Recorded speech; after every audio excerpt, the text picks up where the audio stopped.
Hi, my name's Paul Grogan and welcome to the official Gaming Rules How to Play video for Escape Plan, designed by Vital Lacerda and published by Eagle Gryphon Games. In Escape Plan, you and up to 4 other players take on the role of a group of thieves after successfully performing a grand heist. You got away with the money, invested some of it in businesses across the city, and hid the rest of it in secure locations. Everything was going to plan, but suddenly the police get a tip-off, your pictures are all over the news, and the SWAT team are called in to start locking down the exits of the city. Accusations are made, fingers are pointed, and your group of thieves split up and go their separate ways. You must escape the city before the police block off all of the exits, while recovering as much of the stolen money as you can. The player who recovers the most money and who manages to escape wins the game. This video has been created using a prototype copy of the game, so the components you see here are not final.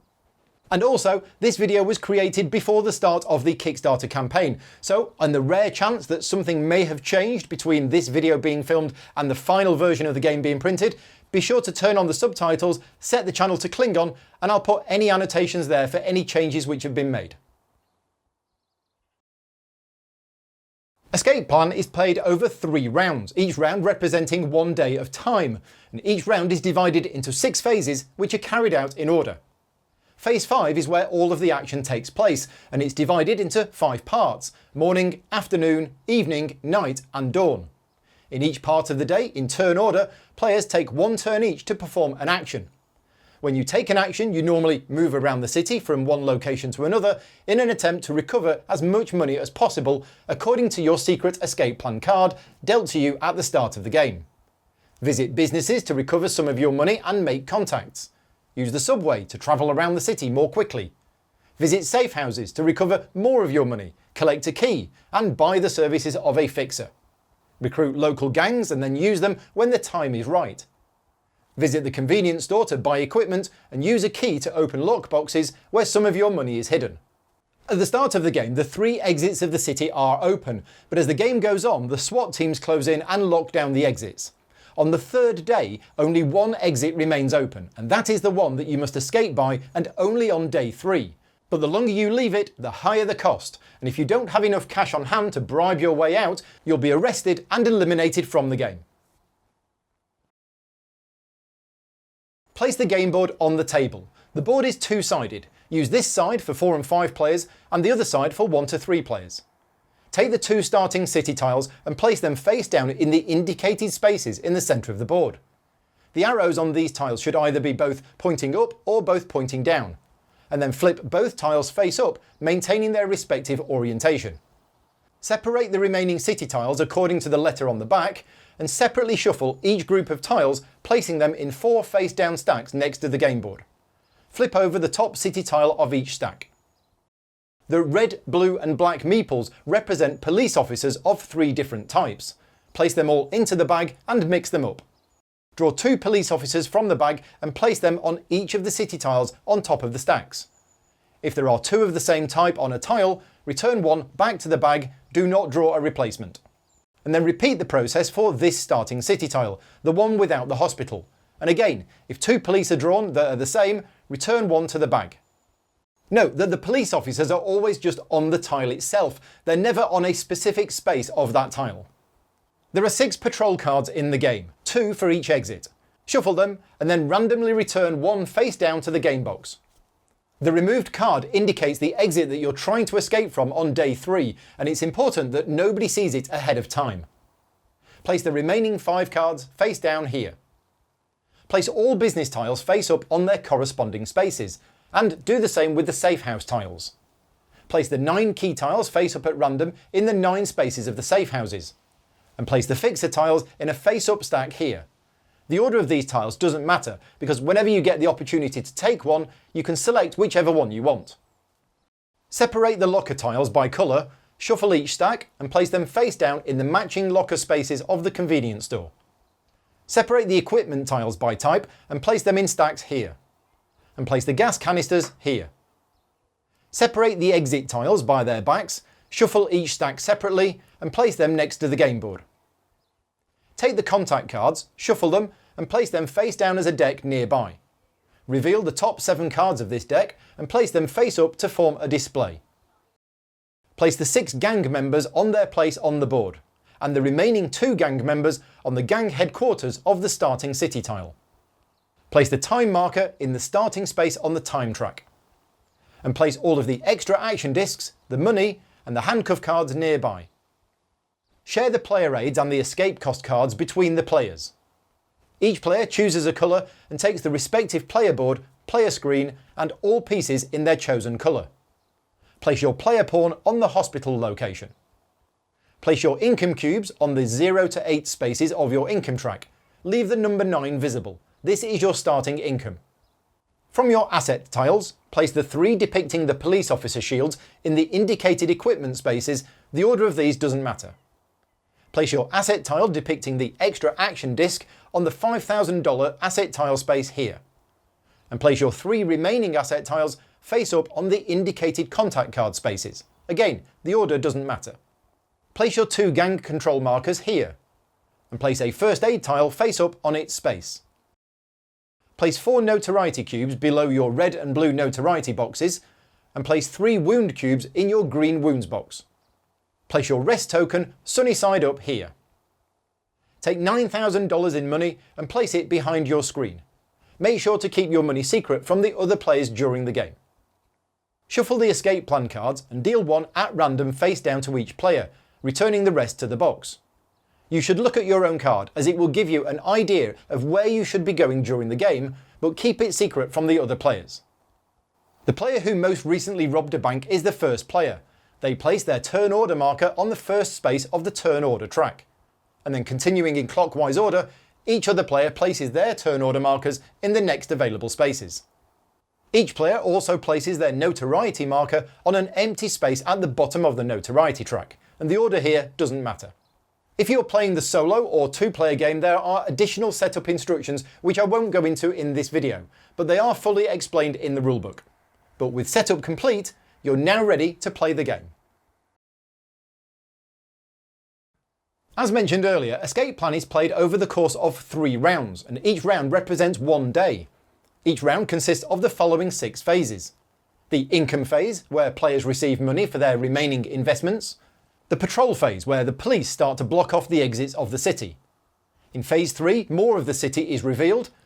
And phase 4 is where turn order is determined. Phase 5 is where most of the action takes place. It's divided into 5 parts, and in each part, players take actions. And finally, phase 6 is preparation for the next day. In the first round of the game, this phase is actually skipped, but I'm going to explain what happens now so that you know what to do at the start of days 2 and 3.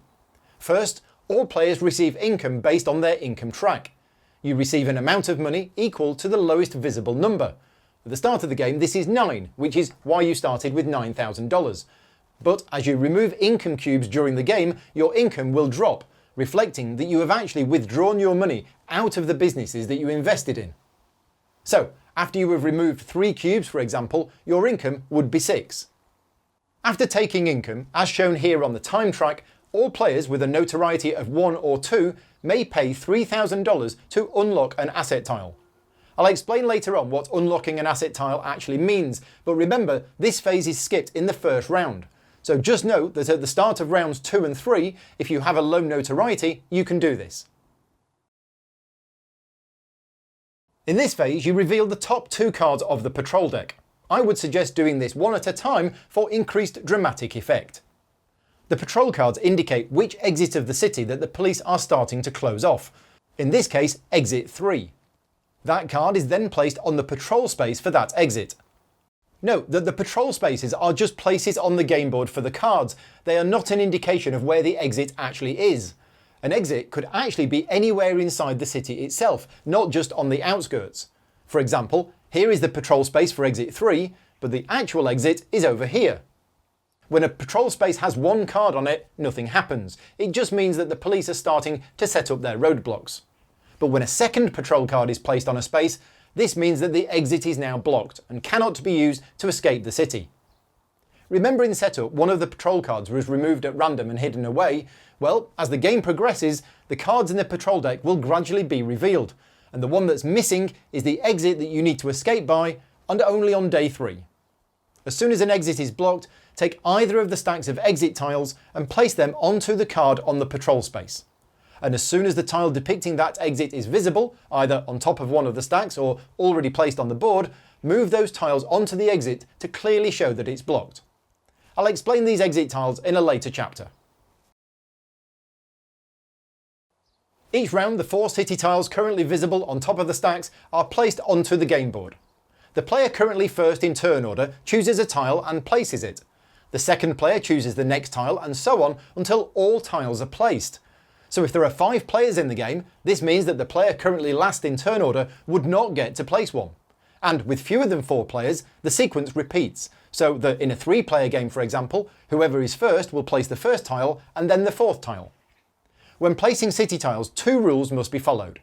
First, you can only place the tile so that it is adjacent to at least 2 other tiles. So here is not allowed, as it's adjacent to only 1 other tile. But here is okay. Second, you must extend at least 1 land type. In other words, one of the colours on the new tile must connect to a matching colour on an adjacent tile. So this is okay as the green residential area is connected here, but if I wanted to place the tile like this is not okay because none of the colours match on an adjacent tile. If the new tile has a business space on it, the player placing the city tile chooses any of the available businesses and places the business tile on the space. In this case, the player chooses to place the restaurant. Cool, a floating restaurant. Which business tile you place is a very important decision, and I'll explain the process behind choosing which one in the next chapter. If the new tile has a safe house space on it, the same thing happens but with one of the safe houses. And if the tile has a gang headquarters on it, 2 gang members are moved from the supply onto the space. Once all 4 tiles are placed, flip over the top tile of each of the stacks and place 2 police officers on each, just like you did in setup. And again, if any tile has 2 of the same type, return 1 to the bag. At this point in the video, I wanted to explain how your escape plan card works, since this is really important when choosing which businesses and safe houses to place onto the board. Your escape plan card is divided into 3 groups. The top 2 groups are the businesses, and the bottom group is the safe houses. Within each group, 2 of the buildings contain recovered money. This is worth points at the end of the game, but doesn't actually give you any cash to use during the game. And the other building in the group shows the income symbol. If you visit this location, you take an amount of cash from the supply according to your current income value and hide it behind your screen. So, in the previous phase, if you place a tile with a business on, you should look at your escape plan card to help you decide which business to place. Do you need an instant small amount of cash, or do you want recovered money for the end of the game? In this phase, you adjust the turn order of the player markers on the turn order track. This is done by looking at the positions of the player's notoriety markers. Here is what it might look like at the start of day 2. The player with the highest notoriety, in this case purple, becomes the new first player. Yellow and orange are tied for the next highest notoriety, so they are both next, but their relative positions are switched. Yellow was ahead of orange last round, so orange is placed ahead of yellow this round. And green has the lowest notoriety and is therefore last in turn order. Now, on the first day of the game, everyone's notoriety is at level 1, so this means that the whole turn order track is rearranged so that the turn order is reversed. That turn order is now fixed for the rest of this round, and also until this phase of the next round, so it's only adjusted 3 times in the whole game. Okay, so by now I know what some of you might be thinking, that this is supposed to be a fairly complex game, yet we've covered 4 phases so far, and everything seems pretty straightforward. Well, this is where things ramp up a bit. Phase 5 is where 90% of the game takes place, so I'll be spending longer on this chapter than any other so far. This phase is divided into 5 parts, which can be seen on the time track: morning, afternoon, evening, night and dawn. In each part, all players in turn order will take an action. Then the time marker moves to here, and all players will adjust their notoriety, again in turn order. And this repeats for morning, afternoon and evening. If you want to take a turn during the night and or dawn, you must spend an extra action disc, which you must have acquired at some point prior to needing it. So you'll be taking between 3 and 5 turns per day, and there's only 3 days in the game. When it's your turn, you have only 2 options, either move or rest. And resting is something that you will rarely do, and you might actually never do it at all. So I'll explain that later on and just cover the move action for now. When you move, you perform 3 steps. Travel, where you move around the board. Avoid, where you try to avoid all of the police officers that you moved through. And visit, where you use the benefit of the location that you entered. Let's cover those in more detail now. In the travel step, you use up to 3 movement points to move your pawn from one location to another location. You must move, you cannot stay where you are, and you must move from one location to another. You cannot end your turn out in the open on a land space. It costs 1 movement point to leave a location and move to an adjacent land space. But once you are on that land type, you can move around it for free across as many tiles as you want. To change land types costs 1 movement point. And to enter a location also costs 1 movement point.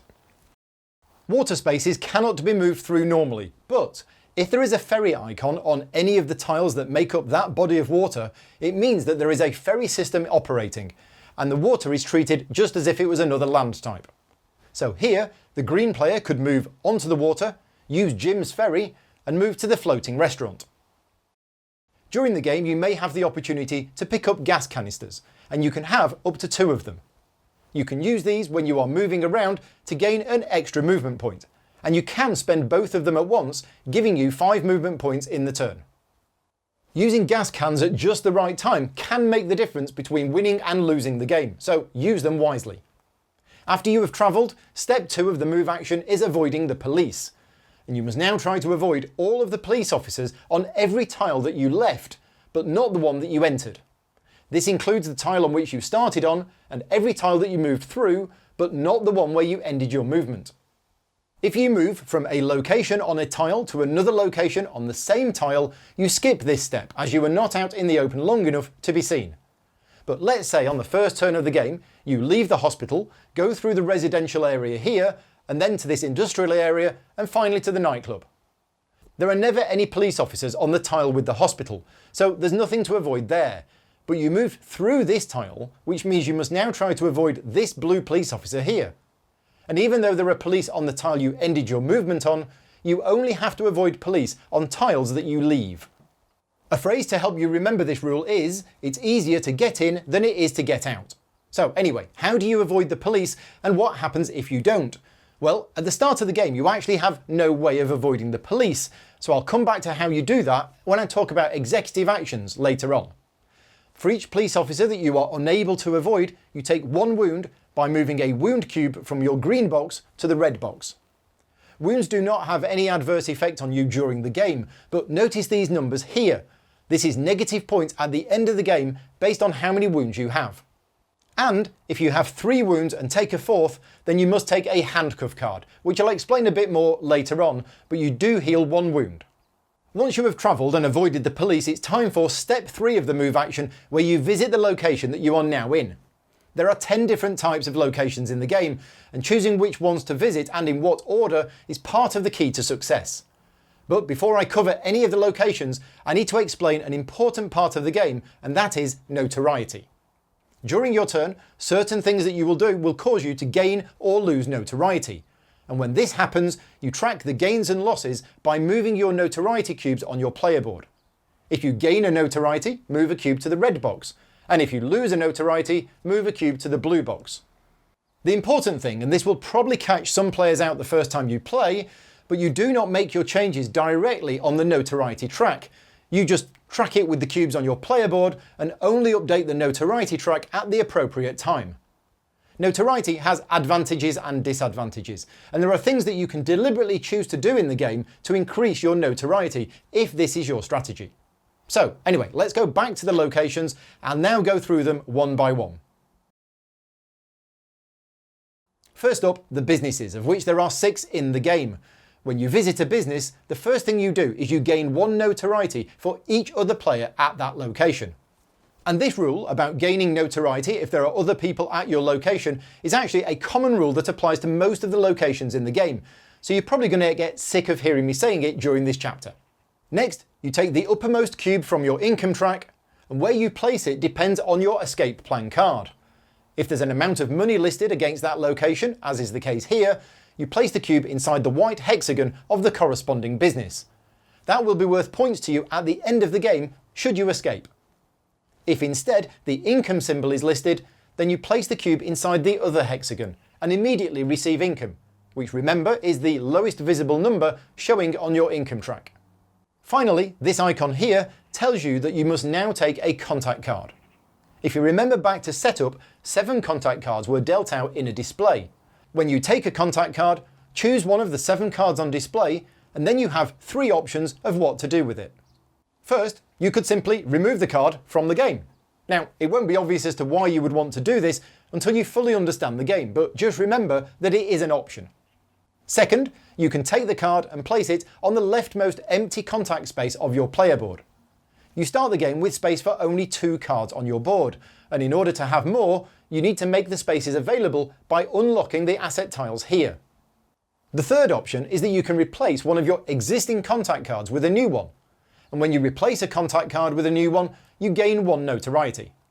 I'll explain the contact cards when I talk about executive actions later on, but essentially when you use them, you flip them over, so you probably want to use a card before you replace it. But it isn't necessary, you could replace a card without having used it.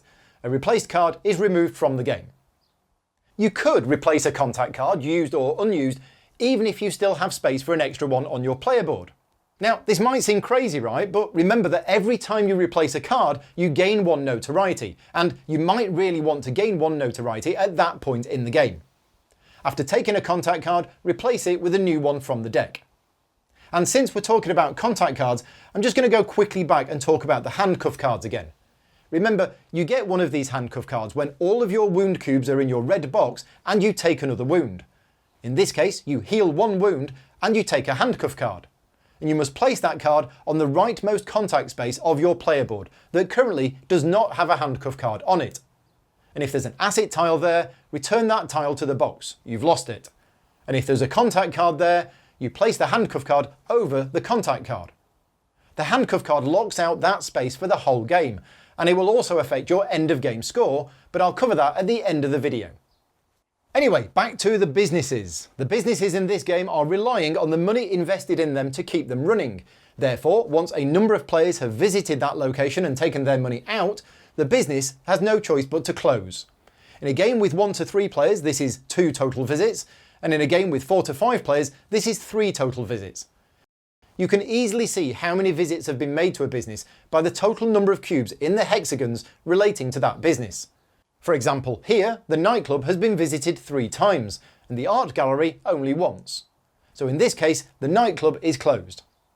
When a business closes, flip the tile to the padlock side. That location can now only be entered if you have a key, and I'll explain how you get keys very soon. You can only visit each business once during the game, but once you have visited all 3 businesses in a group, you get either one of these bonuses printed here. This icon means that you gain an extra action disc, which you place on your board here. Remember, the extra action discs are used to take turns during the night and dawn part of the day. Alternatively, you can lose 1 notoriety and unlock an asset tile, and asset tiles are good. The next type of location to explain are the safe houses, and there are 3 of them in the game.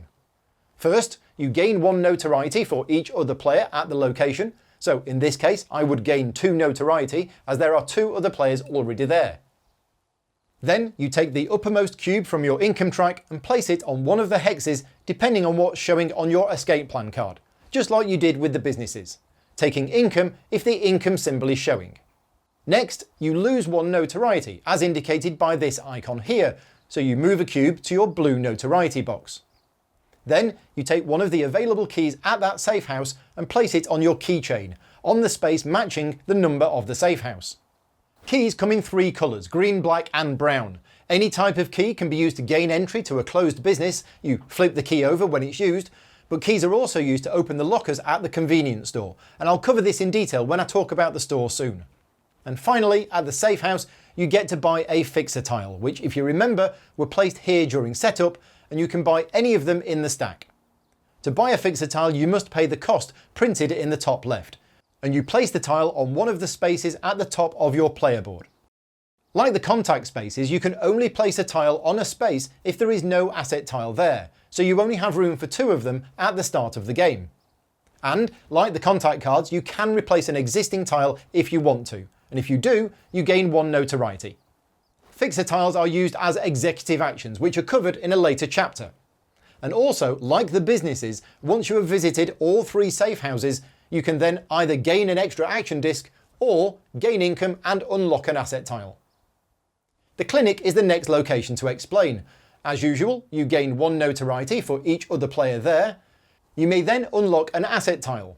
And you also heal 1 wound, moving a cube from your red wounds box to the green box. And finally, you must take a contact card. And remember, whenever you take a contact card, you can either place it on your player board, possibly replacing any existing one, or removing it from the game. When you visit the church, you first gain 1 notoriety for each other player at the church. You may then pay $1,000 to lose 1 notoriety. You may then unlock an asset tile, and finally, you take a contact card. There are a number of motorcycle gangs throughout the city. You can only visit a gang headquarters if both of the gang members are still on the location. And when you visit a gang, you must pay $5,000. You then place one of your gang control markers onto the headquarters and place the 2 gang members on your player board. The gang members are used as executive actions, which I'll explain later. The hospital is a special location, and it's where everybody starts, and there can never be any police officers on the hospital tile. It's also special in that you do not gain notoriety if you go there when there are other people already there. And when you visit the hospital, you can pay 1, 3 or 6,000 to heal 1, 2 or 3 wounds respectively. But since it's the law that the doctors must report all wounded people who arrive for treatment, you gain 1 notoriety. The convenience store is a place where you can do a variety of things. First, you gain 1 notoriety for each other player at that location as normal, and then you take 1 gasoline token from the supply and place it on your player board. You can have up to 2 of them.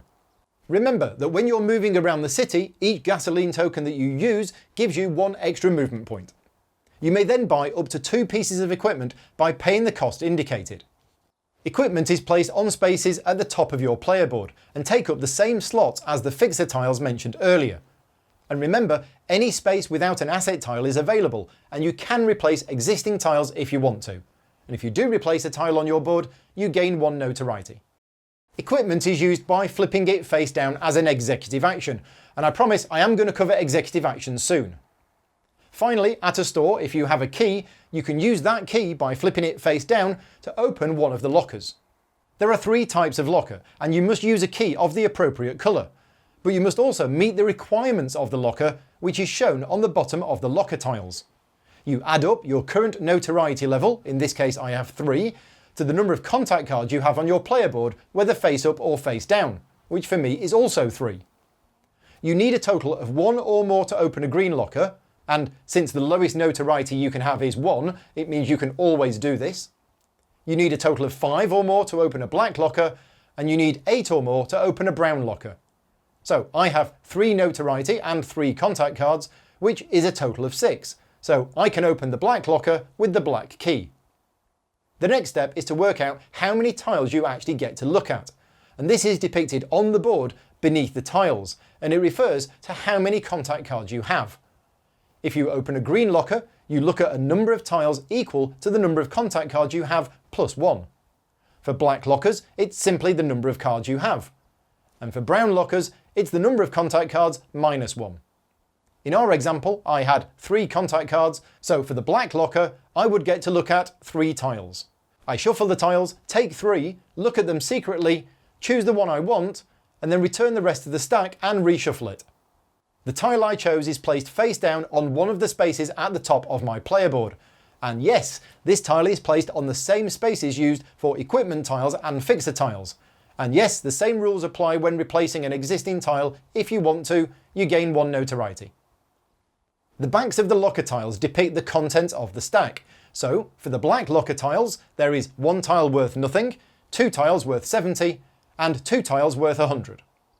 Let's just recap on the lockers, as it's one of the trickiest parts of the game. First, you need a matching key, and you flip the key face down. Then you check that you meet the requirements of the locker, and that requirement is made up of your current notoriety plus contact cards on your board.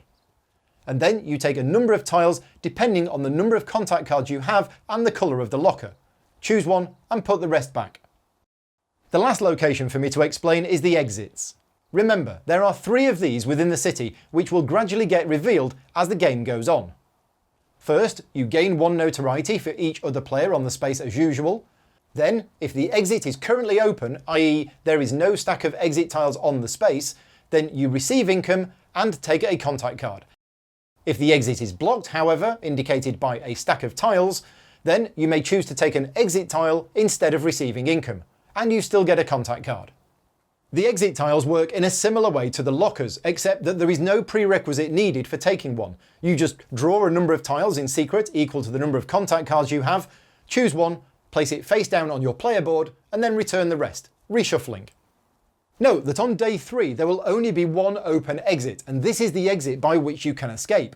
I'll cover how you escape in a later chapter. But before I continue, I just wanted to take a moment to look again at the top part of your player board. There are 4 different types of tiles which go in these top spaces here: fixers, equipment, exit and locker tiles.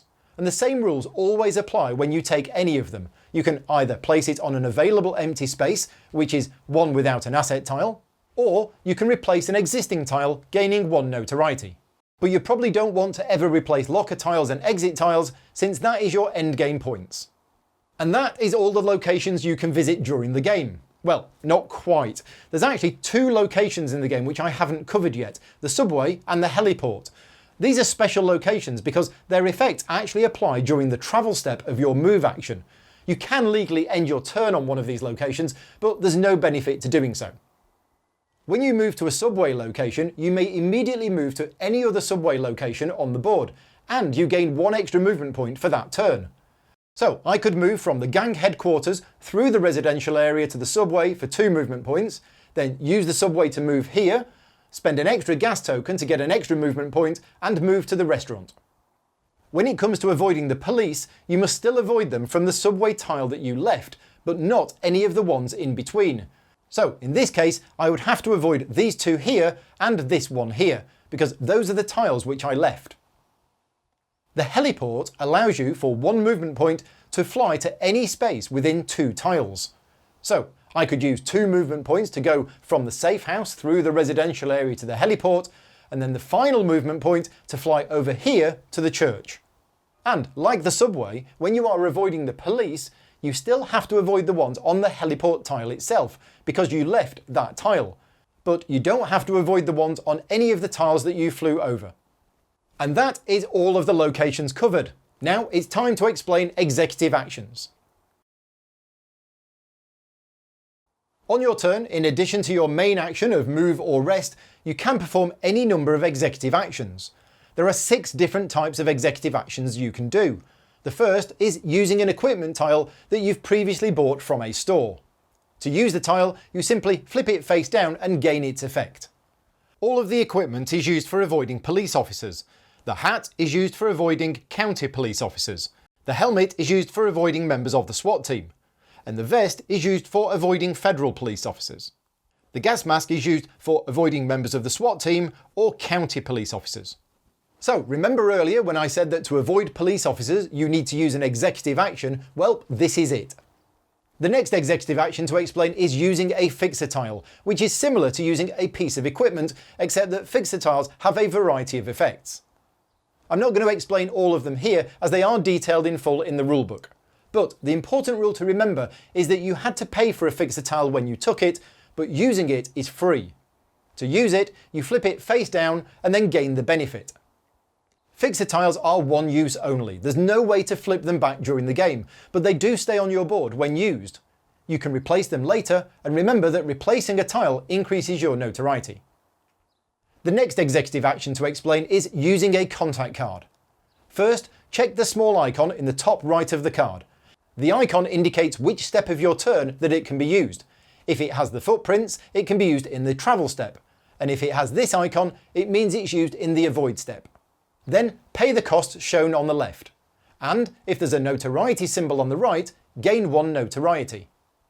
then perform the effect of the card and flip it face down. Again, all the cards have different effects, which are fully explained in the rulebook, but I will give you some examples here. This one, the Boxer, allows you to avoid all federal and SWAT team police officers on one tile. The Snitch allows you to remove from the board any police officer of the type shown on the card. And the Jet Ski allows you for that turn to use one water space as if it was a land space. Oh, I wish I had a jet ski. The next type of executive action to use is using your first aid kit, and this one is very simple. You flip over your first aid tile and heal one wound. Next up is the gang members that, if you remember, you recruit when you visit one of the gangs.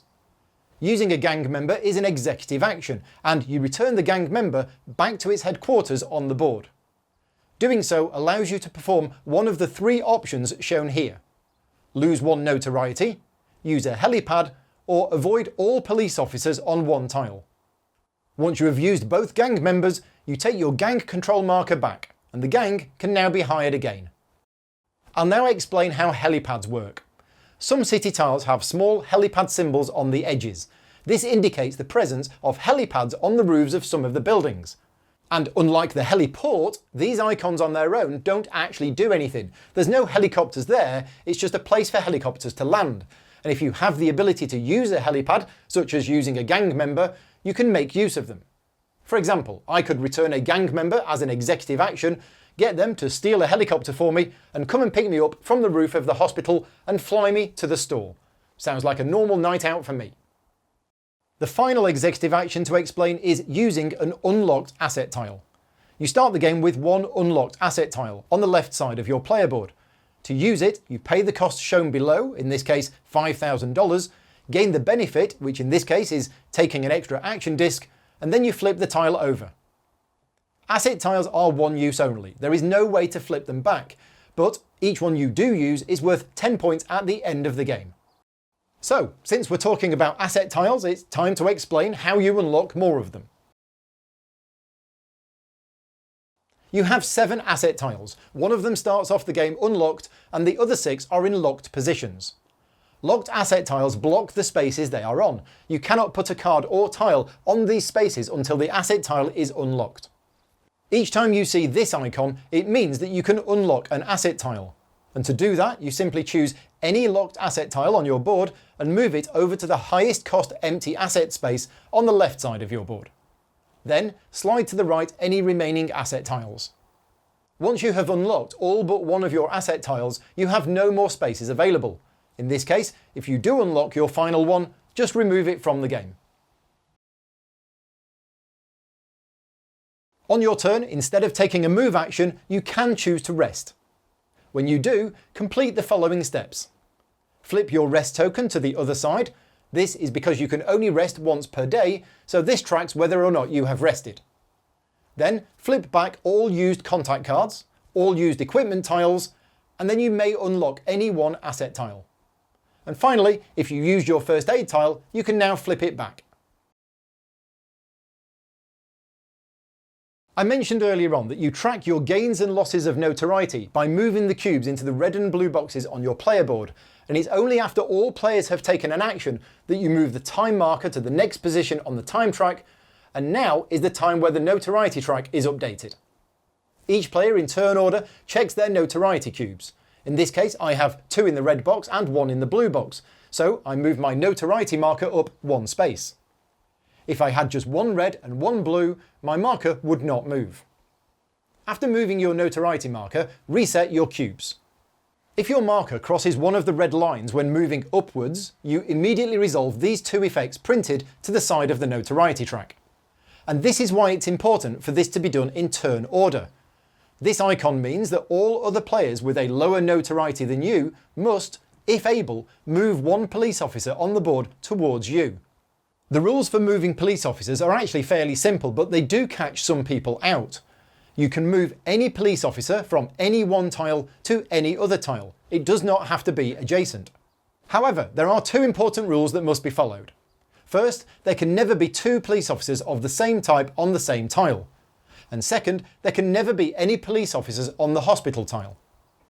And when you're moving a police officer due to crossing a notoriety red line, the police officer moved must end up closer to the player who just crossed the red line. So in this example, yellow has just crossed the red line, so green and orange get to move police officers, but not purple, because only players with a lower notoriety can move the police. And this moving is done in turn order, so green would move one first, and then orange. When moving police officers towards other players, you want to do so in order to cause as much problems for the other players as you can, whilst also trying to help your current position. And being on the same tile as someone who's just crossed a red line is not going to be helpful, as the other players are going to move the police to close down that location. The other effect of crossing a red line is that you get to unlock an asset tile, as shown here, or even 2 asset tiles if you cross this red line. And if you cross this line, you get 1 extra action disc and 1 asset tile. Now, one important rule, this effect of crossing the red line happens each time you cross the line in an upwards direction. So with some clever play, you can manipulate this to your advantage, crossing a red line on one turn, then dropping below the line on the next turn, and then going above it again on the turn after. Notoriety is both good and bad. Moving up on the notoriety track unlocks asset tiles, which is good, but it allows other players to move police officers towards you, which is bad. But remember that notoriety also determines the order of play, and going earlier in turn order can be very important. And finally, these numbers here means that at the end of the game you will lose this many points based on your notoriety, and losing points is bad. After the 5 parts of the day have been completed on the time track, it's time for Phase 6. All players who rested flip their rest tokens back to the sunny side up, and the time marker is moved to the start of the time track. And then you're ready to start a new day. In the patrol phase of the 3rd day, the final patrol card will be revealed, and now only 1 exit will be open. And now it's the time to escape with your money. To escape, you must move to the open exit location and then choose to leave.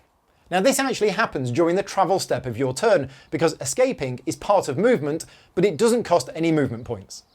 Now the first player to leave the city gets out for free, but after that, all of the players must pay a cost. This is depicted on the player aid here, and the cost depends on the number of players in the game and how many people have escaped before you. So in a 4-player game, the first player gets out for free, the second player must pay $5,000, and the third and fourth players must pay $10,000. And if you don't have that amount of cash on hand, then you are arrested and knocked out of the game. Even though you have escaped, you must still now resolve your avoid step, and this includes any police officers on the exit tile itself, because you effectively did leave that tile, so be prepared to avoid those too, otherwise you will end up with more wounds. As soon as one player has escaped, all other players at the start of each of their turns must pay $1,000 in cash just to be able to play their turn, and if they cannot, they are arrested and lose the game. The cost to take a turn is always $1,000, no matter how many players have previously escaped. And once all players have escaped or been caught trying to do so, it's time to add up the scores. Anyone who was arrested during the game scores nothing. They can go and put the kettle on, while everybody else adds up their points using the score pad provided. Before you score, however, for each handcuff card that you have, you must discard one of your contact cards to the box. First, add up all of the money that you recovered from the safe houses. To do this, look at the cubes placed on the safe houses and compare them to your escape plan card. For example, here, as the purple player, I score 80 for safe house number 1. Remember, my cube on safe house 2 gave me income during the game, but no points in final scoring. Then do the same for the businesses, again by looking at your cubes and comparing them to your escape plan card. For example, I score 50 for the bar, 100 for the restaurant, and 60 for the gym. Add to that any cash that you have remaining. You get 10 points for each flipped asset tile, and then you reveal your locker and exit tiles, adding on the money from those. And then you score extra money based on how many contact cards you have on your player board. I have 3, so I score 30 points. You then lose points for the following: your position on the notoriety track. The higher your final notoriety, the more you lose. And also you lose 20 points for each wound that you have at the end of the game. And the player with the most points at the end of the game is declared the winner. The game also comes with rules for a 2-player game, where Sandra has given up her job at the car factory and is now working as a police detective. And there are also solo rules in the game, where you have to play against Vinny, a corrupt police lieutenant. I hope you found this video useful in learning how to play Escape Plan. Please subscribe to my channel for more rules videos and other content. And if you have any queries about the game at all, please feel free to leave them in the comments below. And as always, until next time, take care and thanks for watching.